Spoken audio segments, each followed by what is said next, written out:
They said, yeah.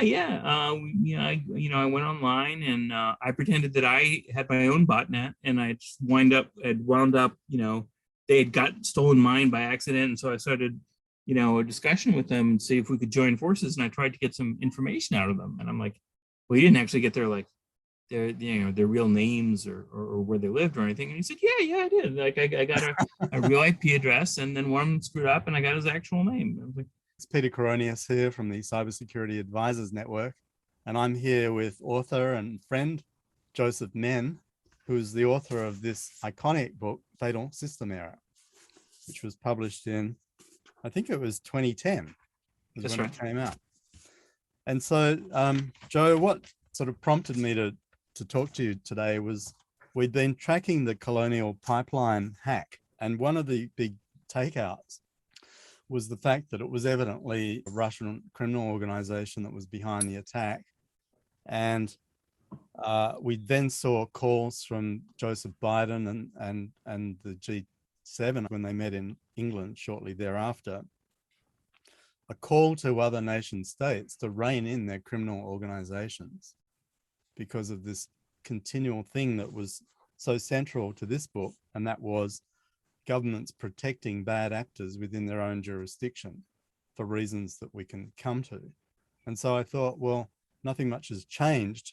I better call Joe and let's do a 11-year redux on the book itself and see, what your take is on, why things haven't changed. In February 2011, we had the final gala dinner for my tenure as the chief executive of the Internet Industry Association. And that afternoon, you'd been with us and we'd done a roundtable with some senior government officials and industry people. And we'd been talking about the book, and you'd made the comment, the bad guys do capitalism better than we do. And I remember that stuck with me, and everyone was sort of, it's sort of one of those comments that someone makes and you think about it for a minute, and then you think, now that I think about it, it's absolutely true. So I then go on to describe the book itself, and I said, true to our word, we're delighted to enclose your complimentary copy of Fatal System Error. If you didn't know it was true, you'd swear it was fiction. So I'm going to sort of pass over to you now. Just one other thing, and that was the next paragraph. I had the pleasure of meeting the two main characters, Barrett, Lyon, and Andy Crocker last year. It was slightly surreal. You never think such mild-mannered guys would have the gumption and the skill to take on the Russian business network and the persistence to deliver the first ever convictions and imprisonment. So I was just relating to Joe before the call. I was at a conference in Los Angeles in late 2010, and Barrett and Andy show up in the lobby, and I'd never met them before. And somehow we got talking, and I realized these were the two central characters in your book. And I had the most surreal experience. It was like meeting Alice and the White Rabbit. That you think these are fictional characters that couldn't possibly exist, and there they are right in front of you talking to you. And I'm at a loss to even ask them some sort of sensible question. In the end, I said something like, did Joe get it right? Was it like he said in the book? And they said, absolutely. In fact, they said there was more that he didn't talk about. So that's a long introduction, but I just wanted to give people a bit of context around how we met, and also the book and the characters. And now I'd like you, if you would, to just run through the plot high level. I mean, these two characters that were so central to the book itself, what the story actually was, what the outcome was. And then I think we should have a discussion about what, if anything, has changed 11 years later. Well, thanks for the opportunity. It's good to see you, and appreciate. It was my only trip to Australia, and I had a wonderful time. So really appreciate your invitation at the time. Right. So just to set the stage a little bit, at the time I'd been covering cybersecurity for several years at the Los Angeles Times, based up in San Francisco, and it was frustrating back then because it was super important, but there wasn't it was still obscure to most people, even people in positions of power in government, legislature, CEOs of ordinary companies sort of have this, it's sort of this annoying thing, and they think that just, buying an off-the-shelf antivirus is going to fix the problem. And what I saw was that it was bad, and it was going to get worse because all the incentives were wrong. There was and it was accelerating with the introduction of organized crime. So that happened in around 03, 04. And it's a terrible thing for the world, but it made my job of explaining that this was a big deal much easier. The initial round were spammers. They needed clean IP addresses, clean email addresses to send their spam to, because the blacklists were getting better. And so they hired virus writers that created the first botnets, so they could send stuff from your grandmother's, unused computer when she was sleeping. That even I saw that as the beginning of really serious problems. But what happened after they had these botnets was sort of even much more of a grabber for regular people, because the second easiest thing you can do, besides relaying spam, is do denial of service attacks. And so there came this wave of denial of service attacks against websites. And the pitch was pretty simple. Your website's going to stay down unless you send $20,000 by Western Union at the time, or one of the other services. And then it was divided up by money mules. And so as many hops before you got to the real bad guy. And this isn't like technically super sophisticated. This is not, the space age 0 day from the genius, in his mom's basement. What it is a devastating combination of an effective business model, the lack of the difficulty in defending the networks, at least initially, and the blasé attitude of the authorities in the countries where the bad guys were operating.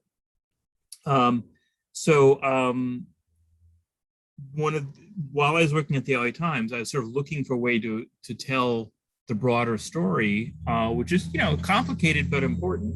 I get a pitch. I think I got a pitch from this small company I hadn't heard of that said that this guy had defended some gambling websites from denial of service attacks, and he's got kind of a story to tell. I'm like, okay, sure. I'm interested in the area in general. I think this is like a vehicle to tell the broader story, so I'll meet the guy. And it was one of the most remarkable interviews of my whole life. I mean, Barrett walks in. He's wearing shorts and flip flops in my office in San Francisco. He's like maybe in his mid-20s. It just seems like a goofy kid. And he says like, so I say, so you defended these companies against these denial of service attackers? And he said, yeah. And I said, well, did you learn anything about the attackers? And this is, and he gave me a technical explanation first of, how he added the bandwidth and so forth. And I said, well, did you happen to learn anything about the attackers? And this is where the conversation usually ends with any sort of defender, because the answer is no. I mean, their job is to make the attack go away. And maybe some super sophisticated threat researcher will have a guess as to like, what country they're from, or, can tie it to some known group. But this is a long time ago. This is like 04, 05. And he says, yeah, I chatted with them. I said, what?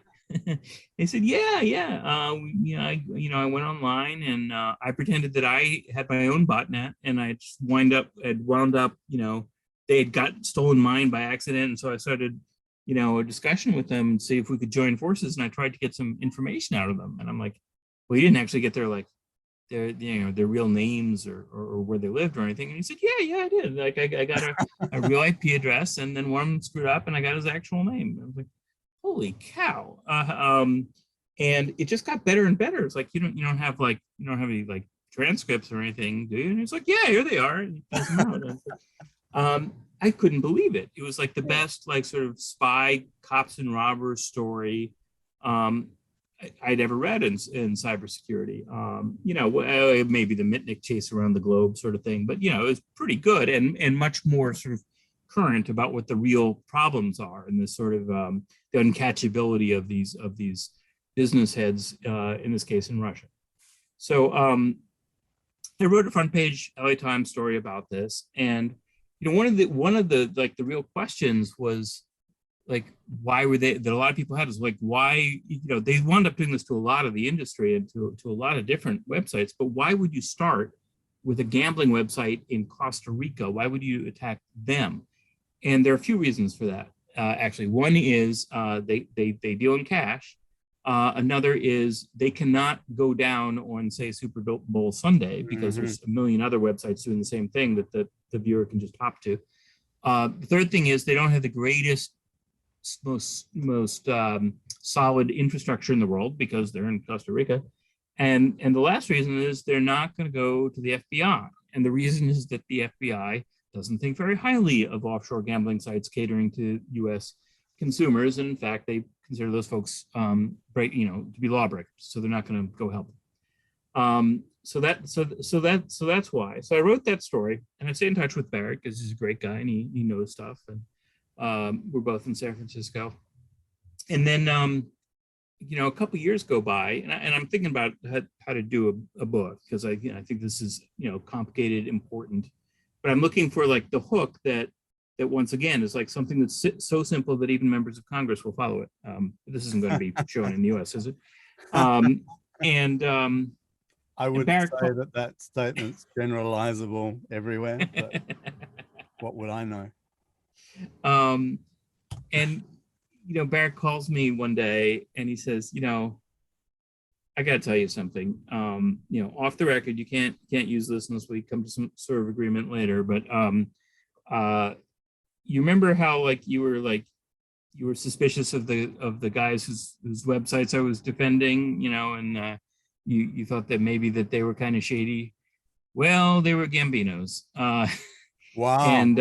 And after we spoke, they bankrolled my new company. I went off on my own to do a DDoS defense company. They were the key investors, and I guess it was around. I don't remember that. That just added another whole dimension. That's when I knew I had a book. Yeah, that's when I knew I had a book. Yeah.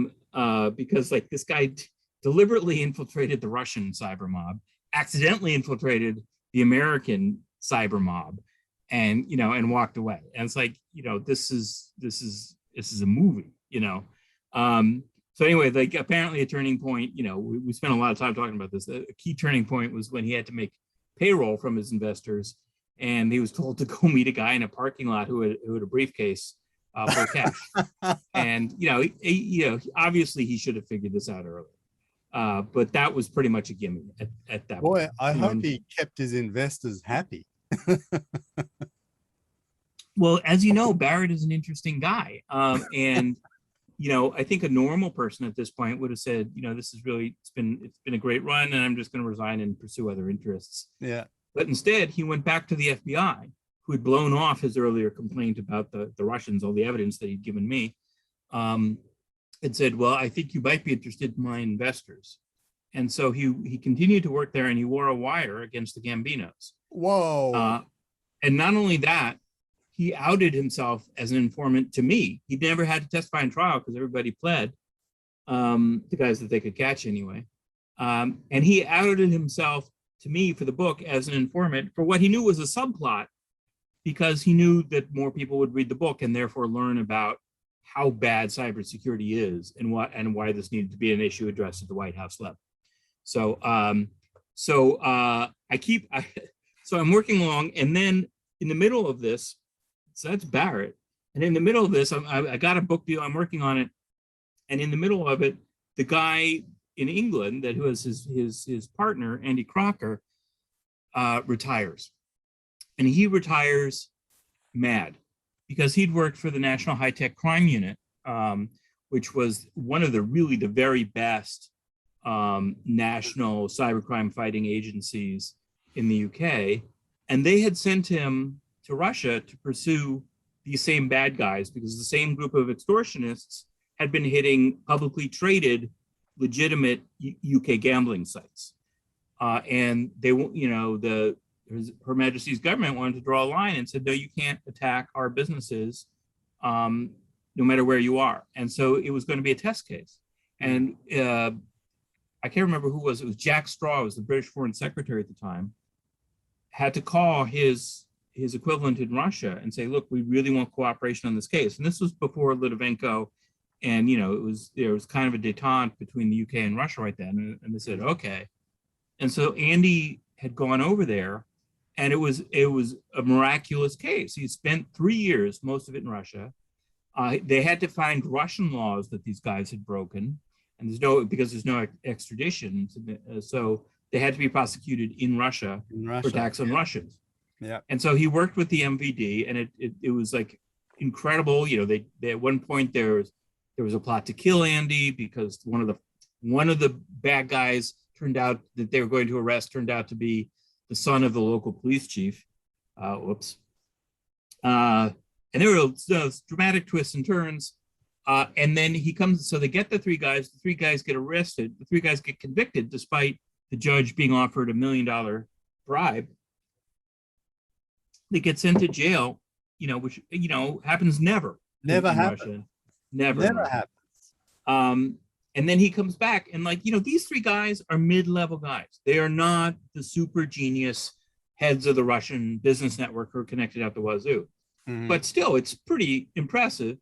And Andy rightly, understandably thought that there would be a pretty big news story about it in the UK, that there would be a press release or whatever. But the NHTCU had been taken over by an ex-spy. And he's like, no, we're an intelligence agency. We don't talk about what we do. So meanwhile, it's news in Russia. Russia is writing about this case. The MVD is proud because they actually, they work with, and it helps dispel the myth of them all being cahoots with the mobsters. And there's no coverage in the UK. So Andy quits.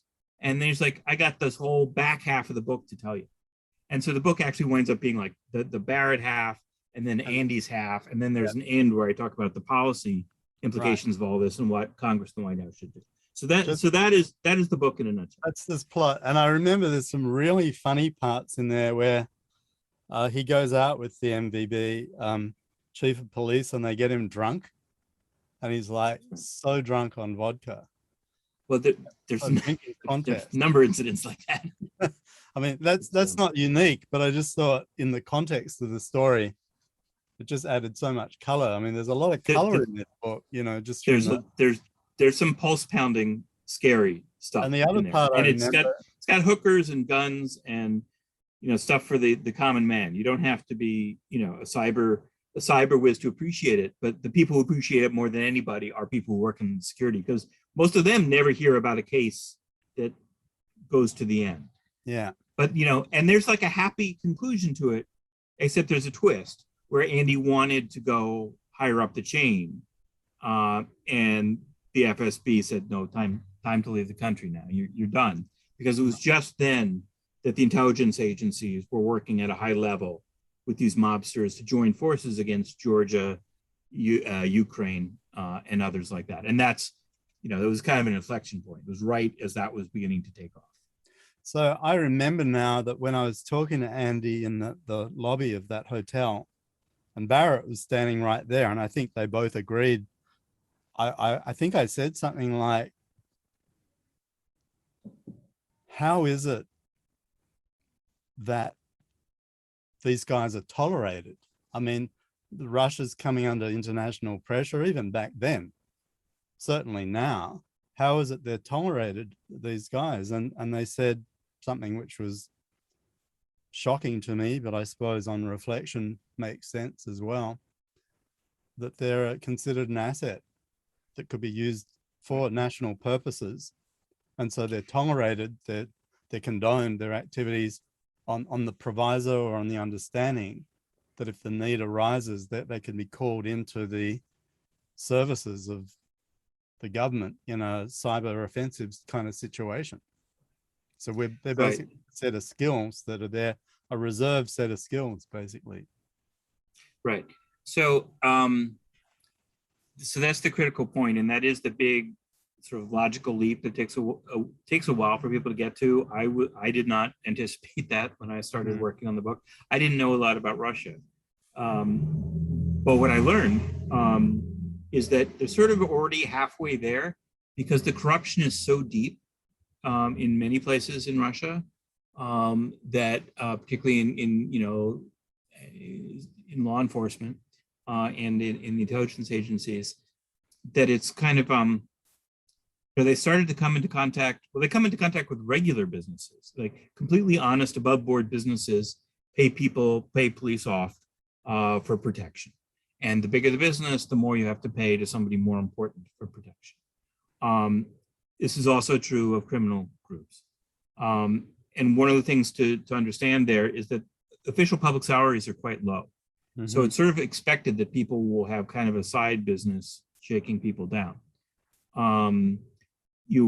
One sort of instance of this is that the lowest paying and least prestigious law enforcement job you can get in Moscow is traffic cop. But that's actually the most sought after job because that's the one that gives you the most opportunities to interface with your public and to shake down your public.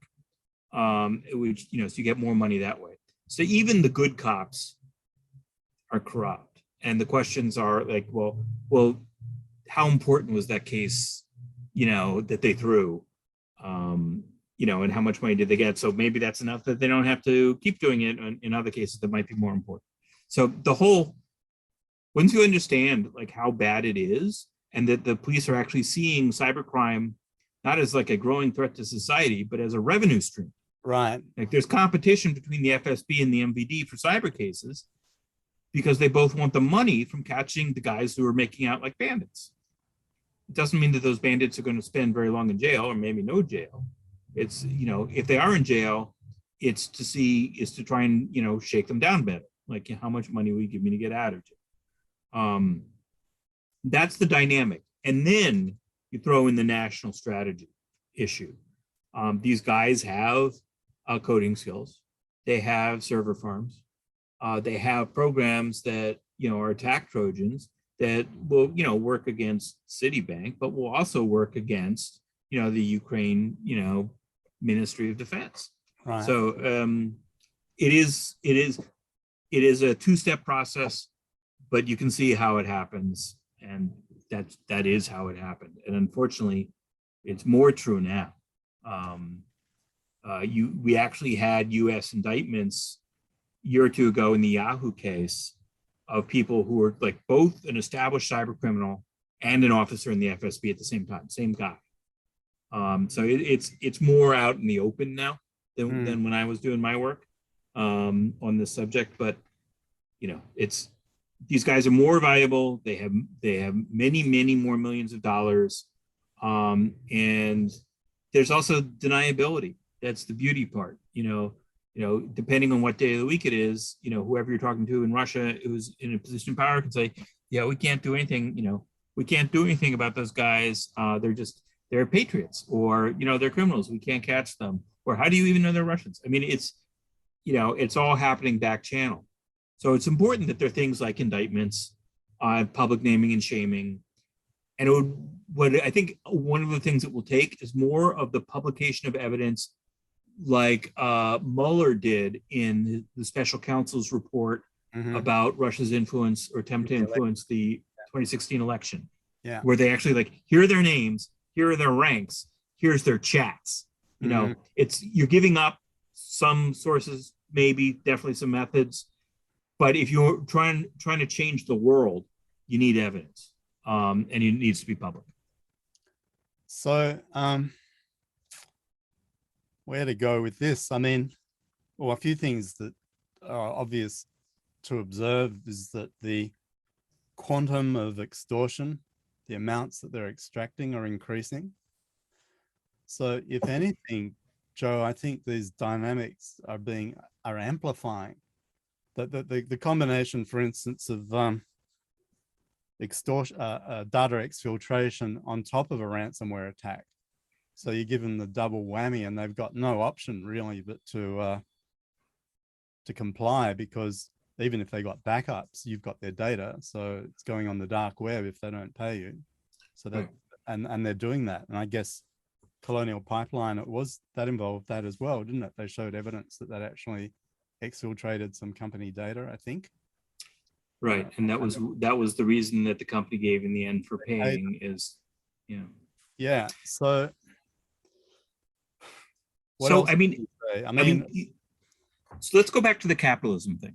Yeah. So one of the, besides the sort of the corruption and the strategic asset part, one of the reasons that this has persisted is that the bad guys have this thriving economy. They work really hard, and they diversify and they specialize. Like just like Adam Smith said, there's one guy to like stretch the metal thing and another guy to chop it off to make the nail. There are guys who do nothing but write viruses. They're guys that rent out time on the botnets. They used to say that like porn drove innovation in tech, and that switched over to crime driving innovation quite a while ago. So it's the freemium model.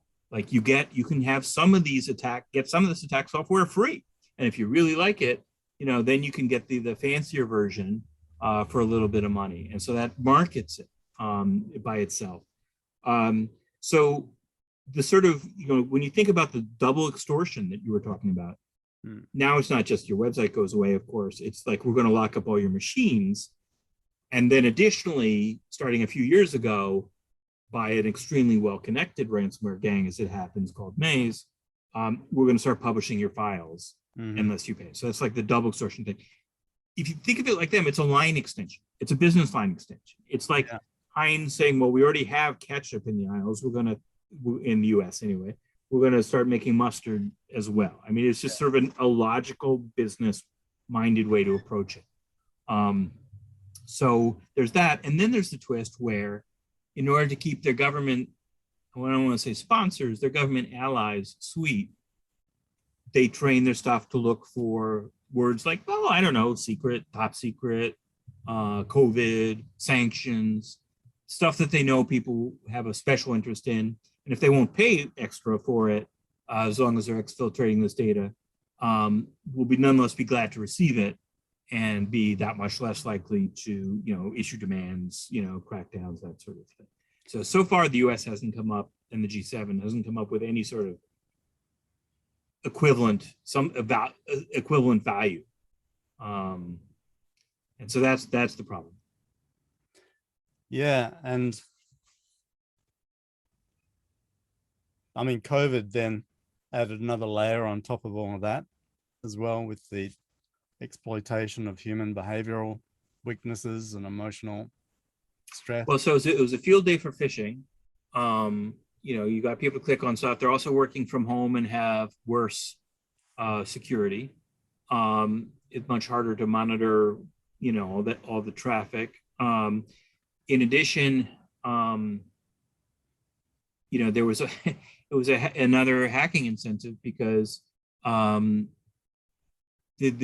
major powers were looking for information about infection rates and vaccine progress in particular.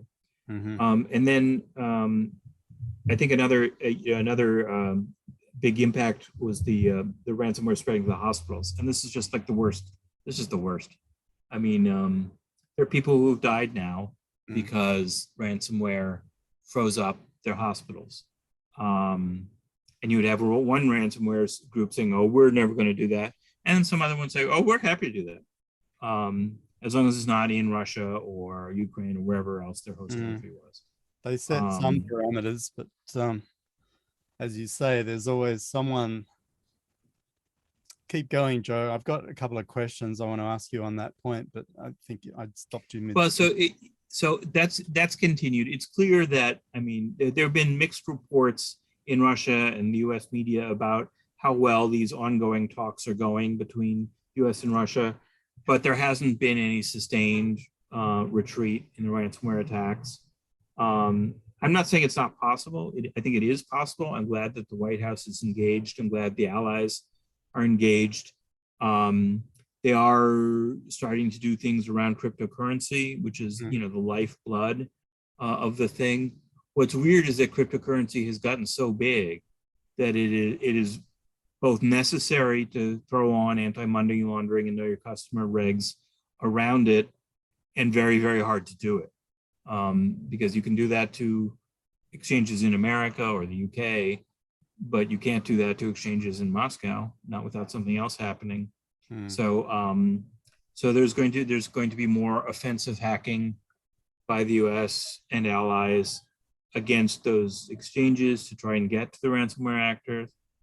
But it's got to be everything all at once to have any hope of actually making progress. I'm actually more hopeful now than I have been in the past, because at least we're engaged now. Yeah, that's true. But I mean, I was actually I was surprised, but also pleased to see the G7 come out with at least that statement they made. And I think the hospitals thing has been interesting because it does start to draw a clearer line, a brighter line in the moral divide between what's acceptable and what isn't, even within the hacking community. But I want to come back to that in a minute. But the other thing, I was on a call, webinar last week with Sydney University. They put together an event and we were talking about the geopolitical dimensions of all of this stuff. And I raised the G7 and colonial pipeline issue, and they were saying, well, you know, what do you think? And I said, well, frankly, from where I sit now here, I just don't see any incentive for foreign governments that are wanting to maintain a cyber offensive capability to rein in these criminal actors. I mean, where is the upside? Unless you can introduce, firstly, you need attribution. And your point about evidence, I think, is critical. But, you know, our other cyber experts tell us attribution's no easier now than it was before necessarily. It can be extremely difficult. So the whole prospect of even, you know, well, plausible deniability remains a fact of life amongst the host nation, let's call them. So, you know, unless you could bring to bear sanctions of some form or incentives, I don't know whether it's going to be a carrot or a stick thing or both. But I mean, there's clearly going to have to be some concerted dialogue, uniform, universal dialogue around this question of where is the is there a net gain for the global community and for each country as a global participant to have more effective, you know, prosecutorial investigative mechanisms where you can rein these guys in. So you've got to create a higher upside for nations to want to comply, to incentivize that. And I'm just not seeing it at the moment. But the other point I was thinking about the morality of this. Someone else asked me recently, you know, how is it that hackers can impose this kind of hardship and suffering on humanity and still sleep at night? Now, I don't know any hackers that are engaged in that kind of work, but it always struck me that one of the issues we've got is the disconnect between the action, essentially keystrokes on a keyboard at the hacker end, and the real death and destruction that you can create at the other end. And that disconnect creates like a moral separation where you're not actually encountering upfront and personal the effects of your actions. And I sometimes think whether we shouldn't be doing more to try and highlight the actual human cost, to see whether at least some proportion of the hacker community will start to think again about the way they're using their skills. I mean, I would accept that there are probably going to be some people that are beyond redemption here that just wouldn't care. There's got to be some that might reflect more if we could show them the face of the suffering that they're creating. I think you would get some if there was some way to, you know, show the videos from the hospitals to a broader number of people. Yeah, you would peel away some of the hackers. But I feel like there are others that would take their place. I think they're often quite young, teenage, not fully developed morally. Mm. And the money is really good. Um, and you also have a disinformation problem, could be accused of making it up. And then, there are a lot of people that, if you're, just putting myself in their mind, there are a few different things. One is like, yeah, but American healthcare is so horrible anyway and unfair and reserved for the rich that, you're letting countless babies die because there isn't competent prenatal care for poor people, Mm-hmm. which is true. And therefore to punish that society, isn't so bad. You could also say that, look, Russia has got all kinds of suffering in it. There's many hungry people. And this is one thing we can do. And so let's level the playing field, and maybe we can get some, that's what I said. It's like a bargaining chip. It's like a Moral major, it's a, self-justification. Yeah, yeah. I think that's true. I mean, look at the Korean situation, North Korea and shadow brokers, those guys that are actually almost effectively an arm of the government. I don't know if they're technically employed by the government, but they're certainly reaping in a lot of foreign exchange revenue to Well, circumvent sort of sanctions that nations have attempted to impose. yeah, there's an interesting structure over there. What you have is there are some units of the military that are required basically to develop their own revenue. Mm. So that begets not only, crypto mining software and ransomware. But those guys sell meth. I mean, it's very different from the military in other countries. Mm. Go out, good luck, see what you can do. I mean, I actually think that WannaCry escaped from the lab. I don't think that was a well executed maneuver. I think that was a military project that escaped. Yeah. So, and it didn't bring them very much money. It was all incredible damage for not very much money at all. I was surprised at that too. I really thought, as we were watching that unfold, I thought it was going to be a whole lot worse than it was. And I think even not Petya, I mean, they killed that pretty fast as well. I think there was some poor configuration in the command and control servers or something that they were able to swap the domain or something and kill it. But I mean, if they wanted to, I mean, here's another sort of dimension now. Let's move to critical infrastructure, which Colonial Pipeline was sort of a little bit of a taste of that. We had it in Australia, actually. I think we qualify as one of the first jurisdictions in the world to have actually experienced a cyberkinetic attack in about 2001, 2002. And there was a guy that was doing contract work for one of the local government councils, and I think it was to do with the sewerage management process. Do you remember that story? I know the story. And I think they terminated his contract and he felt cheated, and so he thought he'd pay them back by spilling, I don't know, 200,000 liters of raw sewage into the water supply. And I think he got away with a suspended prison sentence. But that was 20 years ago. I remember we were talking then about critical infrastructure attacks. And I'd gone to DC leading an industry delegation. It was the day of the Bali bombing. It was exactly 1 year and 1 day after 9/11.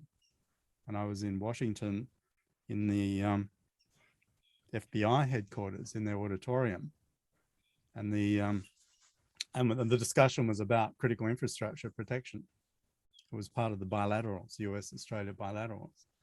And Ronald Dick, I think might have been the deputy director, came in at the coffee break in the morning and said, I've got some bad news for our Australian colleagues here. There's been an attack in Bali and it seems like some of your people have perished. So there was a sort of really interesting, was there all this surreal stuff that happens every time I go to the States?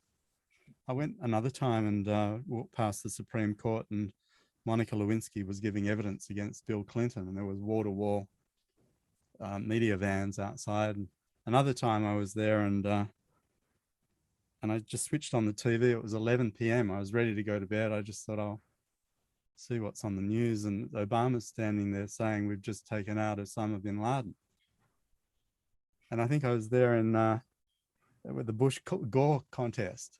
I was there that week that America didn't have a government, a presumptive government, and Fidel Castro came in and offered to supervise a recount.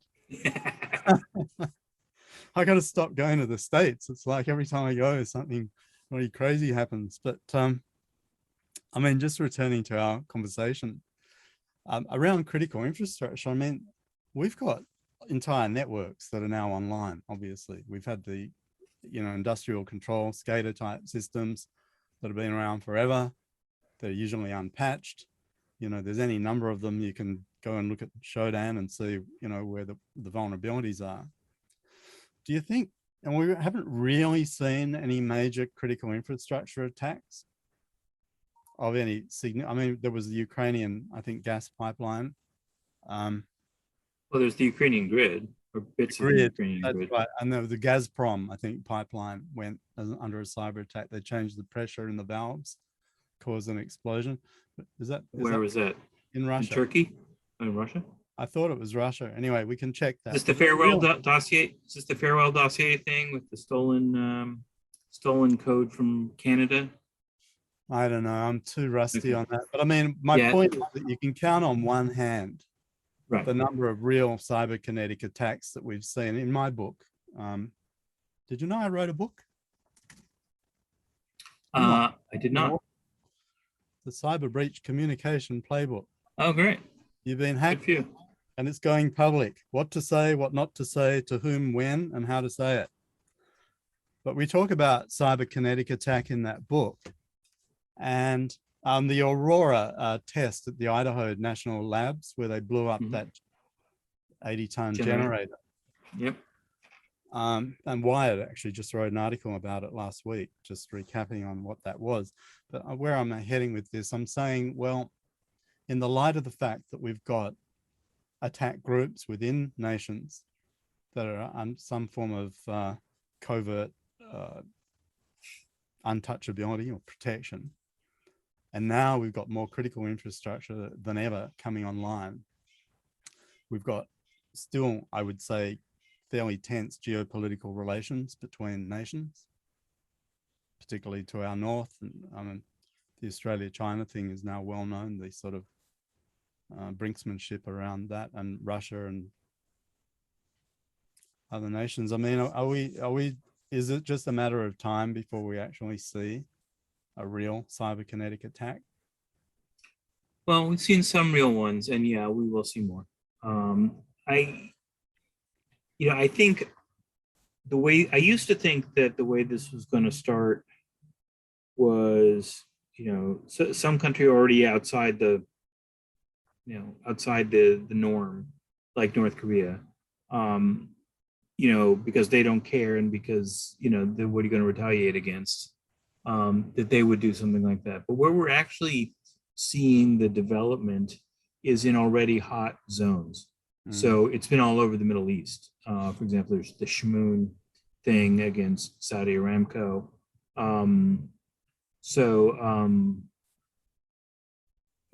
Russia repeatedly doing stuff to Ukraine. It was 2 years of blackouts around Christmas. So because the US hasn't, and others have not gone absolutely bats and done something serious in response in those instances, they allowed, that's one of the point of my peer Andy's book about the Ukraine attacks and the Russian unit that was behind it.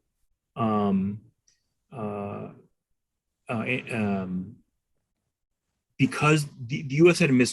missed an opportunity to say, okay, that an attack on the grid against an ally is too far, and we're going to do something about it.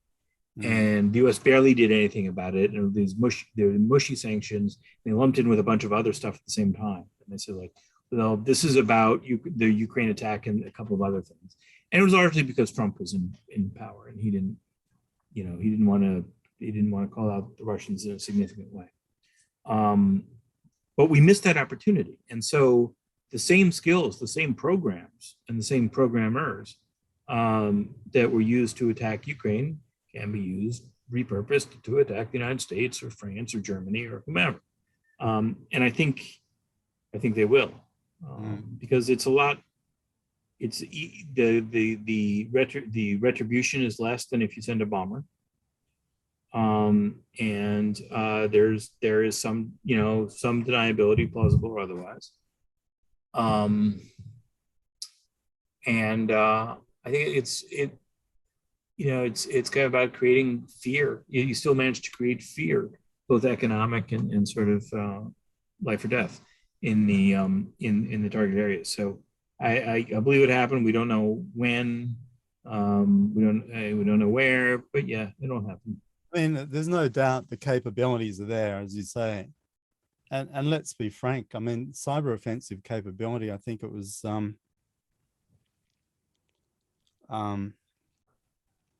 who was Howard Schmidt's predecessor and boss? Was it Baker, James Baker? No, a predecessor in the White House? You didn't really have one. Dick Clark. Was it who wrote the book Cyborg? It was Dick Clark. Richard Clark, yeah. Richard Clark, yeah. Sorry. And he had said at the time, he'd done a stock take of nations that had a cyber offensive capability, and it was pretty much everybody. Yeah. So I mean, now it's everybody and their dog. Right. So well, the dog was on the internet first, remember? But I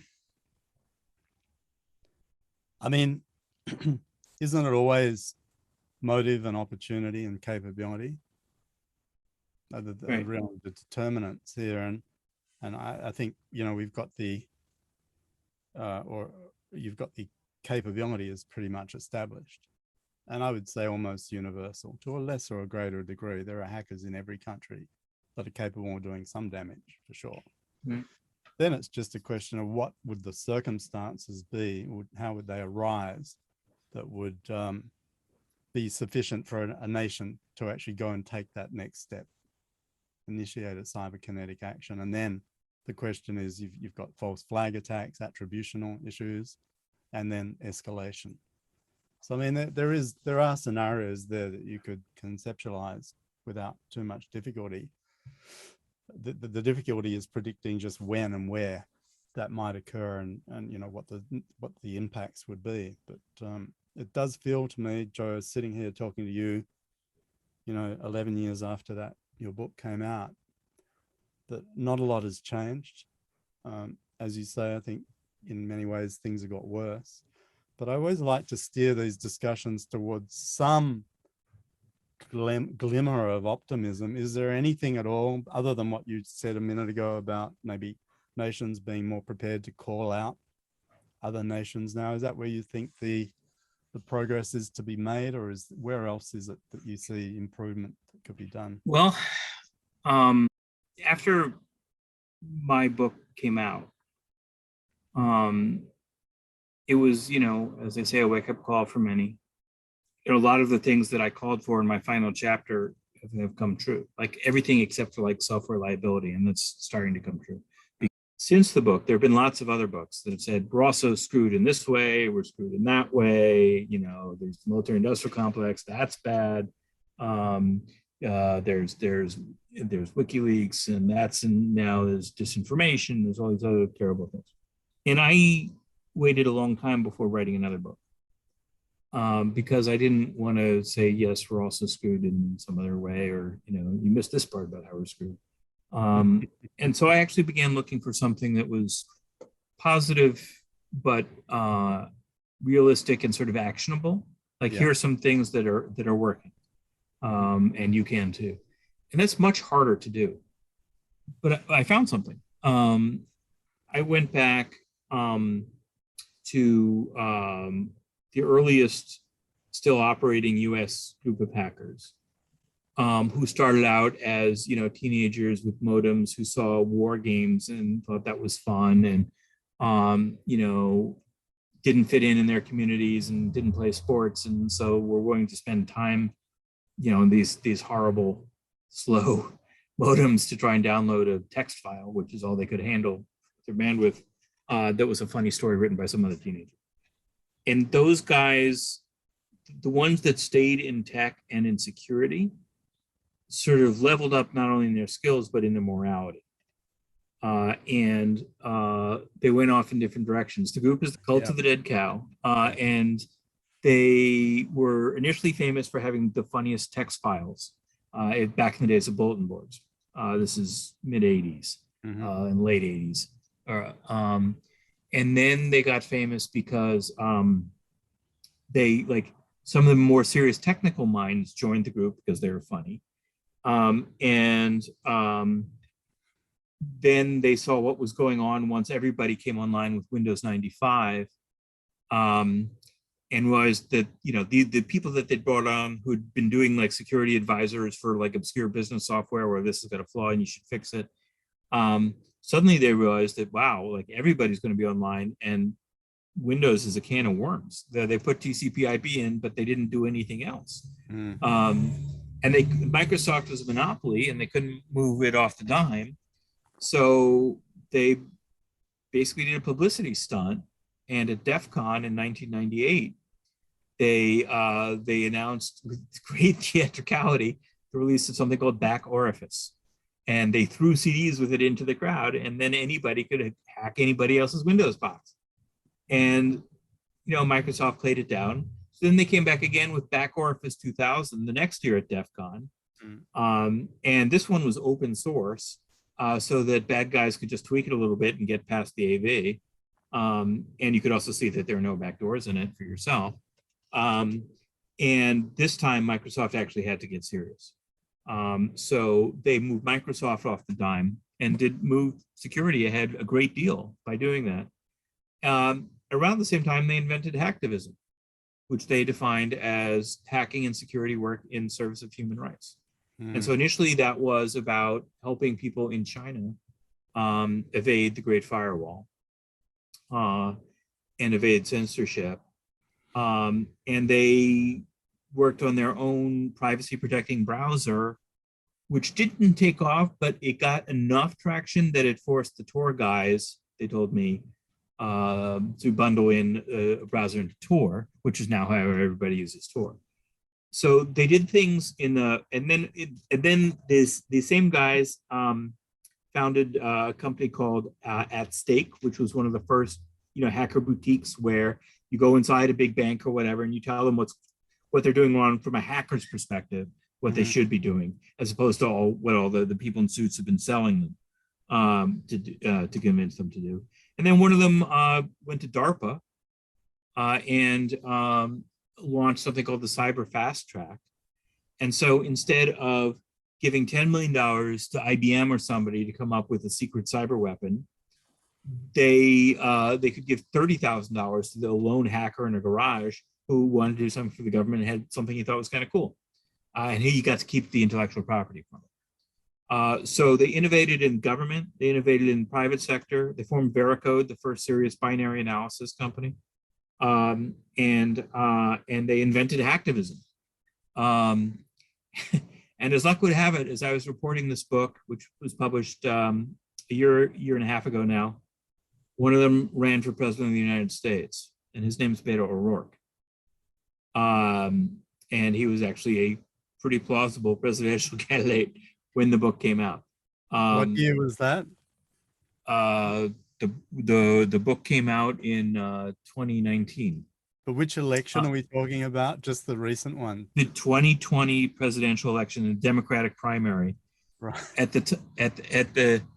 I knew that was too big to keep. So like actually the day after he declared, before the book came out, I did a big adaptation for Reuters, which is free on the web.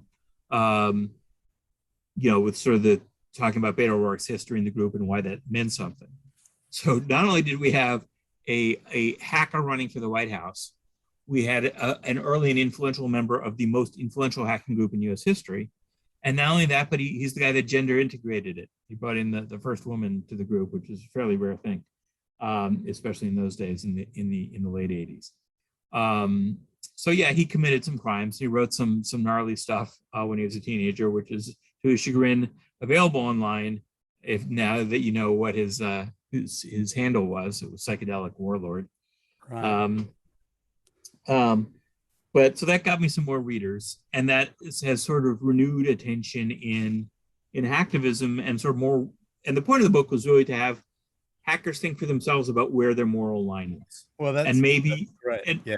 and maybe you want to work for the U.S. military, terrific, or the Russian military, fine. Maybe you want to do nonprofit work, which is a lot easier now to do than it was back in the day. Right. Maybe you want to work on tour, something like that in your spare time. Maybe you want to, form a cybersecurity company. That's great too. But to think about it, because I think a lot of people, the field has exploded since you and I met in Australia 11 years ago. There are probably 3 times as many people in the cybersecurity industry as there were back then. And most of the new entrants don't know any of the history. They don't know why backdoors are bad. They don't know why certain decisions were made. And so by telling the story of this group, the Cult of the Dead Cow, I am hoping, and I know that this has happened, that many people will read this, and it's like a fun way to learn the history and decide what they want to do next. And so there has been this explosion in hacktivism since the book came out. There have been hacktivist attacks on Burmese, outfits that are secretly state-backed in Myanmar that exposed U.S. companies, including Google, doing business with those entities that have changed their policies as a result of those hacking attacks. Much more recently, there have been hacking attacks on right-wing domain hosters and registrars that supported places like Gab and Parler, which are right-wing networks, and briefly the Daily Stormer, a Nazi publication, and stuff like that. So there have been hackers who've been much more engaged politically, which I think is a good thing, because if some folks with technical acumen are going to be engaged politically. So really, if you want your views, Shelley or somebody once said that poets are the unacknowledged legislators of the world. Hackers are now the unacknowledged legislators of the world. They have tremendous power, and they don't have sort of philosophical training. Most of them didn't go to college, let alone take more than like one required philosophy class. So it is important that they are given the space to think through what they want to do with their powers. And that's what I was hoping to do. It comes back to what I was sort of trying to put to you before about this bright line of morality. And maybe there's another career for us here, Joe, where we can become the elder, like dinosauric moral philosophers that guide, as you've already started to do with your book, I have to acknowledge. But I'm just thinking, there is a moral dimension to this that I think really is unspoken and needs to be more. When I started out to work on this book, I've been covering cybersecurity as at least part of my beat for 20 years. And in some ways that's a disadvantage. There are younger, sprier journalists running around, but I do have like a real good sense of the history of the industry and of hackerdom. And, talking about ethics is not cool. And it struck me as a major absence from the public stage at cons and in papers and stuff like that. So it's what the guys who are really good and have been at this for a while would talk about over beers carefully with people they really trust. The 0-day market. If you're going to sell a 0-day, do you care who it goes to or not? I mean, we're talking about Russians transferring hospitals. There are people right here in America that sell a 0-day to a broker who sells it to another broker who sells it to somebody in Israel that puts it in a product that's used by Saudi or UAE against dissidents and including human rights advocates. Real bad stuff happens. So I wanted to shine a light on that in a friendly way and say things for you to make up your own mind about. Don't just sleepwalk into a safe job at a big company where you do security things without thinking through the implications and the opportunity cost, what you could be doing with your skills and your time. We could also extend that to the behavioral psychologists that work for social media companies these days. That's in my book too. Without absolutely. So the guy The guy that blew the whistle on Russian disinformation at Facebook a little later than we would have liked is named Alex Stamos. And he had formerly been at Stake, and he had joined at Stake because when he was younger, coming out of Berkeley, his heroes had been in the Cult of the Dead Cow and the Loft, and testified before Congress and told them it's the same guys, and told them that like the internet is, it's held together with Tinker Toys and gum, and any of us could take it down. So I mean there is a through line to the very current fights that are happening now, including inside the media. I've had some communication with Alex, not very much, but there'll be more happening soon, I think, because of this big announcement we're going to make next week, which I'll clue you in on after this call. But it goes to this question of morality and ethics. And I think I'd like to see, maybe we can use this little video as another thing to add some momentum to this movement that you've started through your book, Cult of the Dead Cow, available from all good booksellers everywhere and on the internet while we still have an internet. Joe, I think you've brought us to as positive a point in this conversation as we're probably going to reach. So I think we should probably cash in our chips right here and sign off. I want to thank you again. I want you to come back to Australia and we can go surf Bondi again, or come down to the South Coast. It'll be a little less crowded. Sounds fantastic. I would love it. I'd love to come. I have been to Santa Cruz, but I never had the guts to go into the water because it just looked way too cold. Even the seals were shivering. But anyway, it's great to connect. We should have more of these discussions. I always enjoy talking to you so much and, sharing insights. But I think if anyone hasn't seen Fate, and I tried not to give too much of the plot away here. This book is still in print, right? Oh, yeah. Yeah. I think you should just put a 2 on the end and just put 6 additional pages in the front that basically say nothing's changed except these 2 things and current reading. Joesph Menn, thank you for being my guest and interlocutor. So let's do it again soon. Thanks a lot, Peter. Good to see you. Thanks, buddy. Keep up the good work.